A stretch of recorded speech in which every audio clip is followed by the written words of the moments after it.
All right, happy Saturday, Chargers fans, and welcome to Chargers Live presented by Rocket. I am Hayley Elwood, joined by Chris Hayre, coming to you from the team hotel here in Providence, Rhode Island. Yes. Yes. Just a few miles up the road from where we're going to play tomorrow. Yeah. And, hey, the stakes get higher each and every week. Absolutely. And this is the biggest one yet against the New England Patriots. So many storylines within this game. But the most important thing, just try to get the W. Absolutely. Huge divisional game, and we want you to submit your questions. And Chargers fans, you know Rocket has had your back all season long, and today they are giving you another opportunity to get your questions answered. So please submit them, get them ready before the big game tomorrow. As we said, the big one between the Chargers and the Patriots, divisional round, AFC divisional round.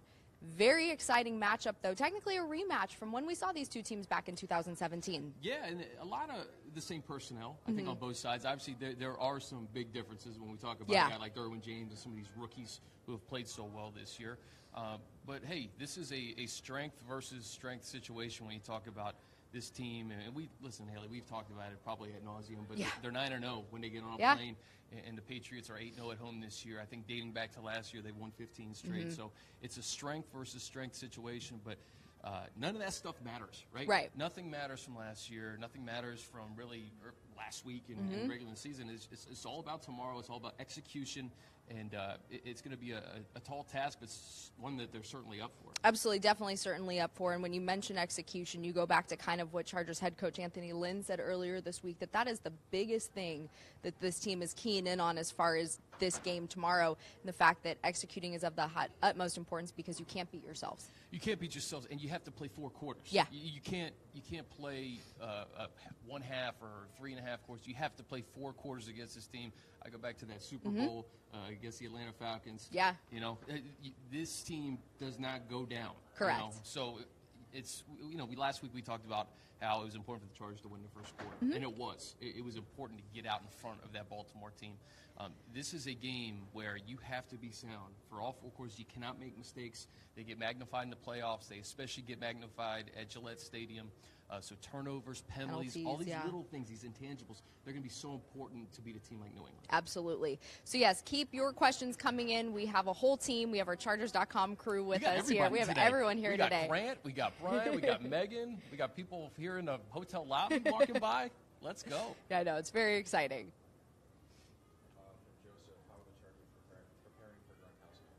So Joseph wants to know how the Chargers are preparing for Rob Gronkowski, and I think a lot of that keys in on Derwin James. Yeah, it could, and we don't know. The thing is, the game plans week to week, regular season, especially in the playoffs, they are different. You know, look what happened last week. We saw 7 DBs on the field for 58 of 59 plays last week. One would think a guy like Derwin James would be on Rob Gronkowski. And Gronkowski, listen, his stats have not been there this year, but he's still an all-pro. And Anthony Lynn said, hey, we are preparing for the Gronk that we have seen season in and season out in the playoffs. So it seems like it would be logical to put Derwin on a guy like Gronkowski, but who knows what Gus Bradley has cooking. Yeah, you don't really know. We saw – it's so funny. I did a ride-along with Justin Jones this week and mentioned, like, you guys kind of shocked the world last week. And he goes, we may have, but it didn't shock us with what the defense did against Baltimore. So, yeah, looking forward to tomorrow, though. Yeah, no doubt. I think Derwin is going to play a big role in this game up at the line of scrimmage. When you can get him in the box, that's where he wreaks havoc. Absolutely.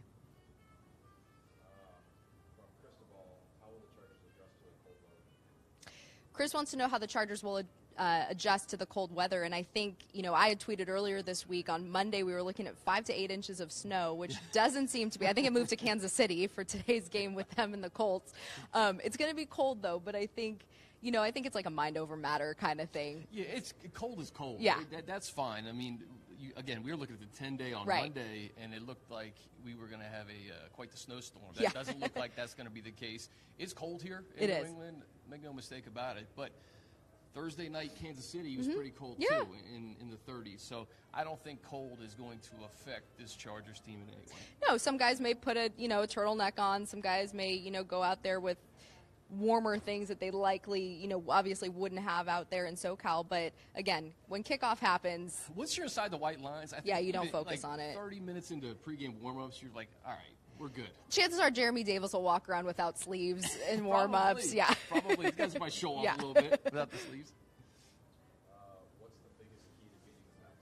What is the biggest key to beating the Patriots? Getting to Tom Brady. Yeah. Getting to Tom Brady early and often. And if you can get to him with 4, great. If you get him with Ingram and Bosa and that front 4, fantastic. Absolutely. If you bring an extra guy like Derwin or Phillips or whoever, then that's great too. I think get him off his spots, make him make decisions early.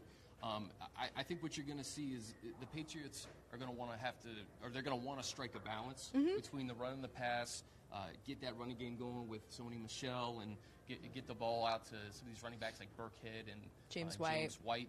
So that quick passing game, if they can disrupt Brady early, it goes a long way towards winning the game. I agree with that. I mean, look at, again, what the defense did last week against Lamar Jackson, forcing those fumbles early, getting him off his mark. They had 7 total sacks in that game, and that was huge. Yeah. And, let's keep in mind, too, that was Lamar Jackson's first playoff start. This will be Tom Brady's, I think, 37th. Yeah. So Tom Brady has been there, done that. He's seen everything you could possibly throw at him, but you got to force him into mistakes, at least attempt to. And I would say, offensively, score touchdowns. Score touchdowns, not field goals. Yep. And the field goals, that Baltimore defense was punishing, best in the league. Yeah. Michael Badgett came up huge with 5 field goals. But if you can get vertical in the passing game, too, one of the things that the Patriots do, one of their strengths, is they take away the thing you do best on offense. I think the good news for the Chargers is they do a lot of good things. Yeah, they do a lot. And I don't know who that player you take away. Is it Melvin Gordon? Yeah. Is it Keenan Allen? Is it Mike Williams? Is it Mike Williams? Because if you take one of those guys away, then we talk about a Mike Williams. We talk about a Tyrell Williams.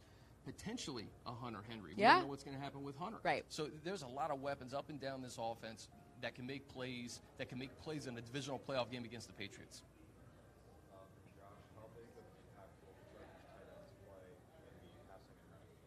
So, Josh, did you say?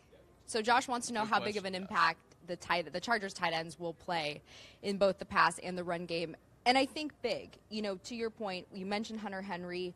We don't know. He is questionable for this game, so we're not even sure about his official game, status, if he will be active or not.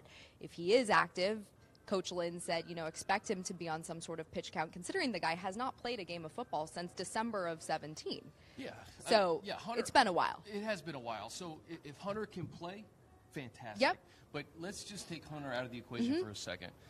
What Virgil Green has done in the running game has been absolutely phenomenal this year. That's how they've been able to get the running game going with Gordon and Eckler. And Virgil does have some juice in the passing game, and he's shown that throughout the year. So I do think tight ends are going to play a big factor, especially when you're running the football, the running game, getting that going. But also Hunter Henry, we'll see what happens with him. And, hey, you cannot forget about number 85, Antonio Gates, who I feel like week after week is churning out these, vintage Gatesy performances, as those who have watched him for years know. Third down, that guy, that guy is still a factor. He caught 4 balls in Baltimore, all clutch catches, too. In 11 postseason games, Antonio Gates, he has a catch in every single one of them. I expect that to continue tomorrow. How do you stop Sony Michel? Well, you got to account for him. Yeah. Listen, we just saw the best running game in football last Sunday. So Sony Michel is a great player, first rounder, guy who was drafted at the end of the first round. You just have to account for him. Right. And that being said, James White is just as effective as a pass catcher out of the backfield. So I think just be on your P's and Q's. Be sound in your assignments. Brandon Mebane will be back in this game, and that's fantastic news. Yep.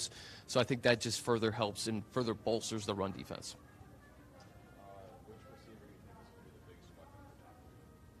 For Tom Brady.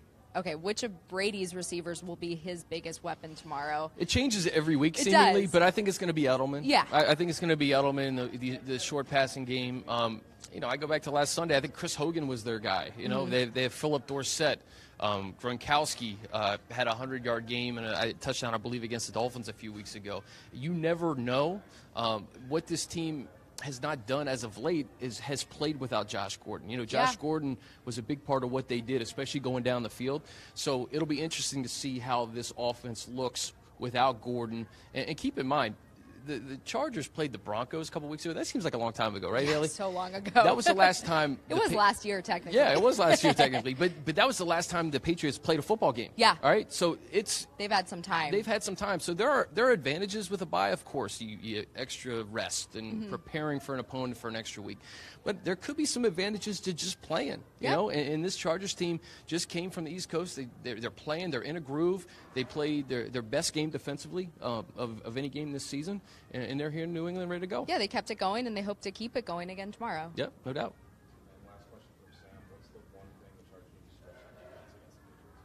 And last question from Sam, what is the one thing that the Chargers need to stress on defense against the Patriots? And I would say, kind of like what we talked about earlier, pressure. Yeah, pressure. I think getting to Brady, getting to your best player on the field, getting to Tom Brady, getting to him with Ingram, getting to him with Bosa, and then also these other guys.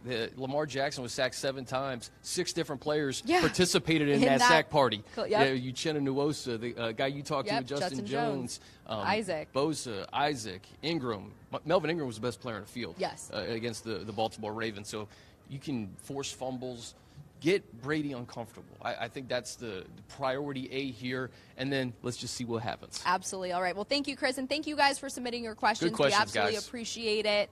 And be sure to tune in to the game tomorrow. Kickoff is set for 10:05 a.m. Pacific on CBS. Thank you so much for watching Chargers Live, presented by Rocket.